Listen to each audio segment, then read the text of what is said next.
It's Matthew Dodder here with another installment of Ask Bird Guy. I'm going to try to make this episode a little bit shorter so it doesn't people don't fall asleep. But I did receive a couple of questions this week, and I'm just going to start off with one of them from Marianne, who sent a picture. And she said, I'm attaching a photo from Coast Casey Forebay on April 2nd. What are the birds in the smooth greenish part of the water? Are they willets? I think that humped shape is often thought to be dowitcher, but these are large unless it's a trick of the zoom lens. The photo was taken with a Sony RX10M4 bridge camera, f8, 250th of a second, ISO 125. I don't really understand what any of that means, but I appreciate that she included it. You can click on it and enlarge it. So what I'm going to do is I'm going to try to show it to you, and then I'm going to talk a little bit about it.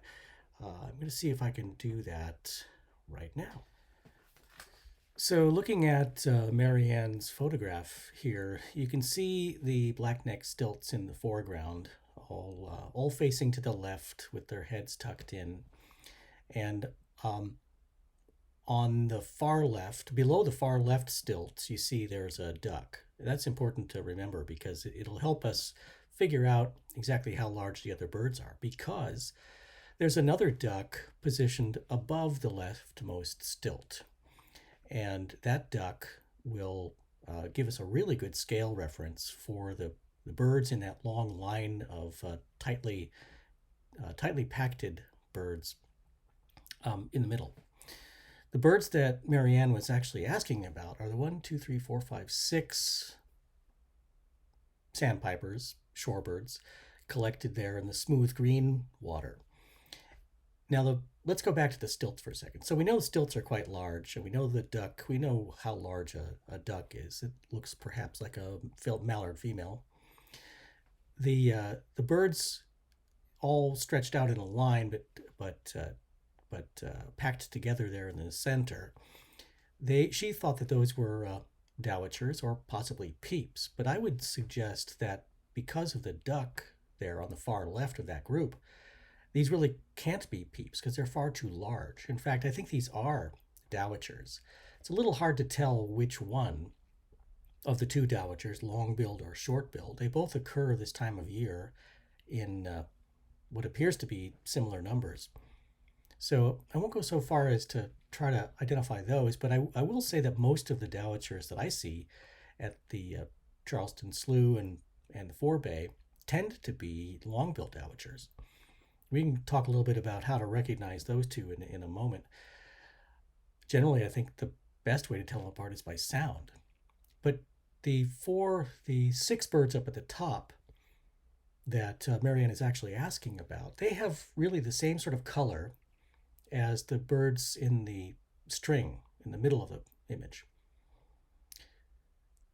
The question is, are they dowitchers? Because they look large. And then she wondered maybe this had to do with the trick of the telephoto lens. In fact, I think that probably does.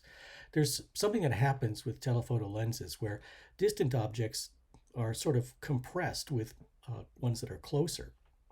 And don't know exactly the mechanics of how that works, but I do know that oftentimes with long lenses, birds that are farther away do not look quite as small as they do to us when we just view them with our eyes, when they're compared to birds that are closer to us. So the birds in the foreground, I believe, are all dowitchers. The 6 birds farther out, I believe, are also dowitchers. The fact that they look a little bit larger, I think, is partially an illusion because of that sort of distance compression that occurs with the telephoto lenses. Now, which of the 2 dowitchers do we think those are? If you look at the far left bird in that group of 6, it does have kind of a hunched posture, and it has what looks to be sort of a dark, solidly colored bib. I would say that both of those features kind of point toward long-billed dowitcher. And I think all of those dowitchers seem to have that fairly dark bib. The only one that might qualify as a short-billed seems to be the rightmost bird. It has what appears to be a slightly flatter back, but I don't know if I would say it's flat enough to qualify as a short-billed. So I'm going to say that yes, these are dowitchers. Yes, I think they're probably long-billed dowitchers, but the best way to tell them apart is by sound. So let me see if I can get those two sounds for you, and you can hear the difference. Hi, I'm back here, and I'm going to try to play a couple of sounds for you so you can hear the difference between short-billed and long-billed dowitchers.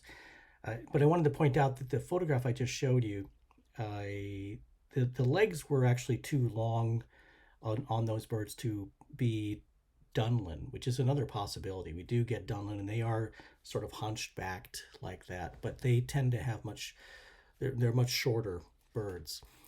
So anyway, I'm going to play the long-billed dowitcher for you first, and I think the flight song is probably the best thing to play because that's what we hear when they scatter, when they fly.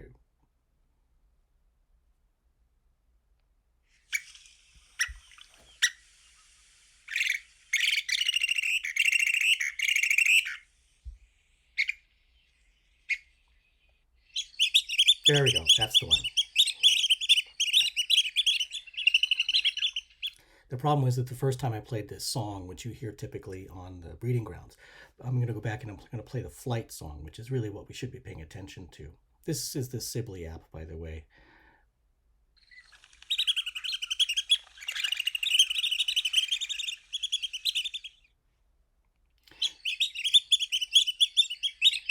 You hear that sharpness, that sort of keek or peak, that tick tick tick tick tick tick. It's an E sound. It's high. It's sharp. It's angular. Now the flight call of the short-billed dowitcher is a little bit different. Let's see what you think.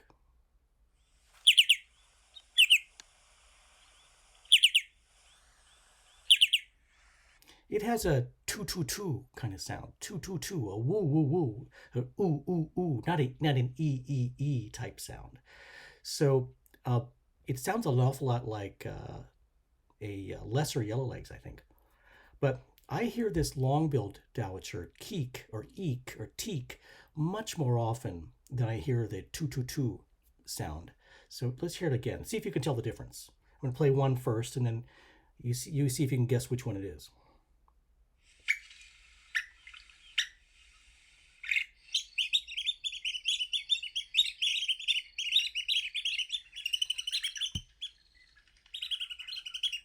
Okay, that was one.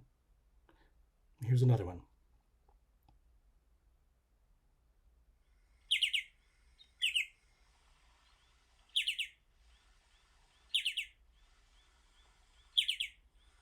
Okay, I'm going to play them again, just to be sure.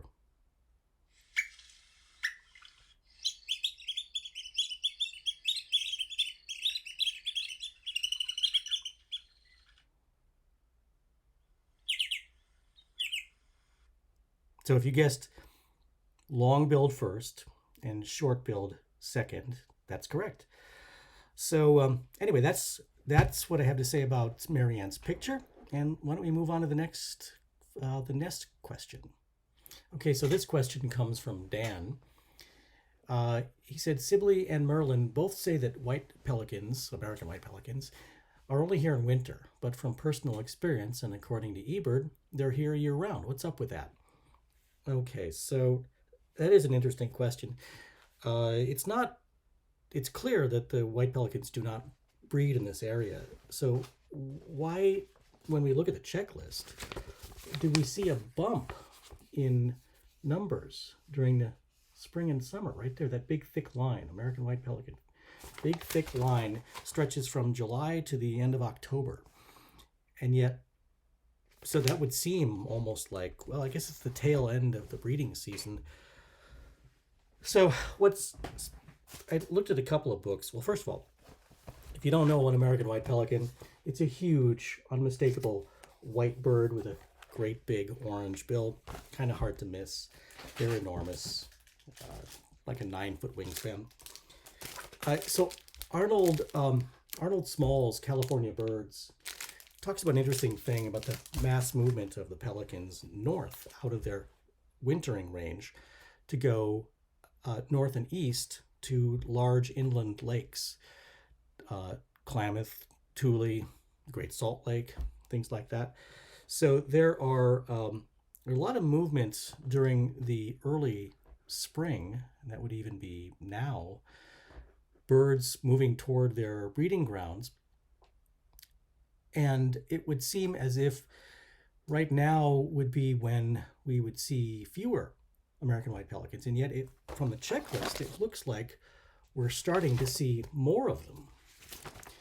These are not breeders. These are birds that probably are not going to go to the breeding grounds at all. They're going to spend their breeding season here, but they won't be reproducing. And then come the end of summer, they're going to migrate farther south to go to their wintering grounds. So I think that perhaps answers the question that they are there, that we do see them here year round, and sometimes in huge numbers. Generally speaking, they increase in spring according to the checklist, but these are not breeders. These are ones that are probably coming from elsewhere. They're sitting out the breeding season, and they're gathering in numbers in appropriate habitat, which are the lakes, the inlets, the estuaries, the baylands, salt ponds, etc. So that's all I have to say about that. So the last thing I want to talk about is not so much a question that I received, but just something I've noticed as I look at the South Bay Birds list service and the other reports that are coming from around the bay. There are more and more mentions of Hammond's flycatchers in the news. And first of all, I love flycatchers. I love flycatchers in the same way that I love gulls, because they're complicated, they're subtle, they're just fun, but they're difficult. There's no doubt about it. But there are two flycatchers that you really have to contend with right now, other than Black Phoebe and that one wayward vermilion flycatcher up at Grant Park. So, well, there's Assorted flycatcher, Western kingbird, and Cassin's kingbird, but forget about that. There are really only two Empidonax flycatchers that you have to worry so much about right now. The obvious one is Pacific Slope flycatcher. That's the most common and probably one of the easiest to identify. The second one is Hammond's flycatcher. So looking at the checklist here, I'm going to show you some pictures too, which might help. But for the moment, I just want to look at the checklist. So you see Pacific Slope flycatcher here at the bottom is a very common breeder in the area. And you look up here on the fourth from the bottom at Hammond's flycatcher. And you see there are some dotted lines in spring and a few more dotted lines in fall. So what that means is the bird doesn't breed here like Pacific Slope flycatcher. It passes through. So it shows up on its way north, and it shows up again on its way south. So how do you tell them apart? Well, I'm going to show you a few pictures that might help with that. But they involve not only coloration, but the length of the primaries, the shape of the head, and also not visual, but the sounds that they make are somewhat different. So anyway, let's take a look at that. Of course, flycatchers are divided into various genera. The Pacific Slope flycatcher and Hammond's flycatchers are both Empidonax flycatchers. Empidonax difficilis is the Pacific Slope flycatcher, and Empidonax hammondii is Hammond's flycatcher. Willow flycatcher tends to show up mostly in fall migration in the Santa Clara County area. Dusky and gray flycatchers are quite rare here, but they also occur in spring and in fall migration when they do occur. And then finally, there's least flycatcher, which is quite rare and tends to show up in fall only. Distinguishing between the two Pacific Slope flycatcher and Hammond's flycatcher is often done best by sound, but we're not going to talk about that quite yet. We want to talk about the coloration, the structure, etc. of these two birds.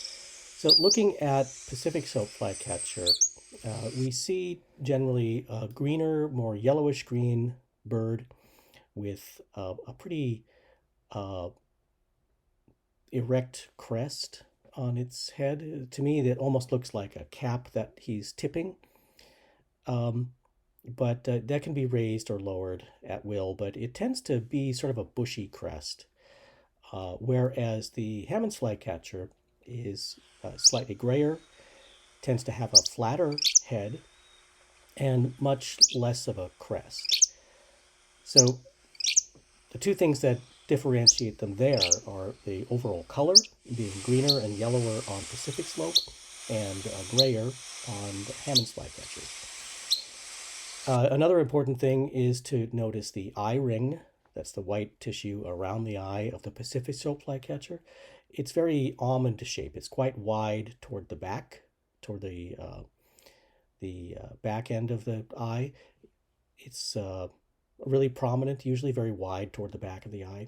Whereas Hammond's flycatcher tends to have a little tighter eye ring. It's not quite so wide toward the back end. Another thing to look at is the difference in the bill size and color. Pacific slope flycatcher has a longer, wider bill, which is usually characterized by a yellow lower mandible, whereas the Hammond's flycatcher is short, rather narrow, and also tends to be mostly dark. There could be a little bit of pale at the base of the lower mandible, but for the most part, that bill appears quite dark. In a lot of ways, the Hammond's flycatcher can look a lot like a ruby-crowned kinglet in the smallness of the bill and other features of it. So there's overall color, there's the head shape, there's the character of the eye ring, there's also the shape and length and color of the bill. And one of the last things I want to talk about is what's called primary projection. Now, if you know where the primary feathers are, they extend beyond the tertials on the wing. So it's the pointed section of the lower end of the wing, and they face toward the back of the bird, of course. Pacific slope flycatcher has what's called rather short primary projection. It may not look like it in this particular drawing, but the primaries take on a more rounded quality and they don't project as far beyond the tertials as do the Hammond's primaries. The Hammond's flycatcher has what's called long primary projection. Those primaries take on a more pointed quality and they extend rather obviously beyond the tertials. And if you were to see the two birds side by side, the difference would be apparent pretty quickly. What this does, what the longer primary projection does on the Hammond's flycatcher is create a more tapered overall body shape. If you were to, let's imagine that the flycatcher were stiff and you could hold it like a popsicle by the tail. If you were to hold them both up, the Pacific soap flycatcher would have more of a spoon shape. And I'm going to show you some wooden spoons to give you an example of this. The Pacific soap flycatcher would have sort of a spoon-shaped appearance to it, whereas the Hammond's flycatcher has more of a paddle-shaped appearance. And that's because those long primaries tend to smooth out the contours of the body as it joins the tail. So in addition to eye color, bill length, eye ring, overall color, rather, not eye color, the length of the primaries, we also have what appears to be a rather short tail on the Hammond's flycatcher. That's partially an illusion because of those long primary feathers. You have to wonder how those different shaped primaries affect the flight of the two flycatchers. I don't know of a good answer for that, but it does seem possible that the actual flight style of the two flycatchers would differ slightly.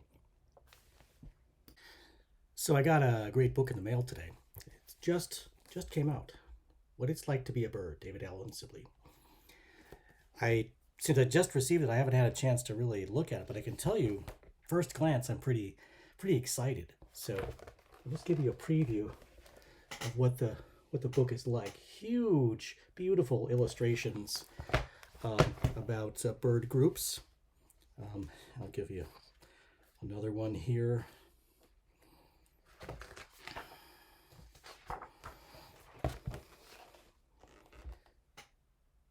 So just first read looks really good. Next week I'll give you a full review. But so far I'm pretty excited about it. I think I'm going to recommend it.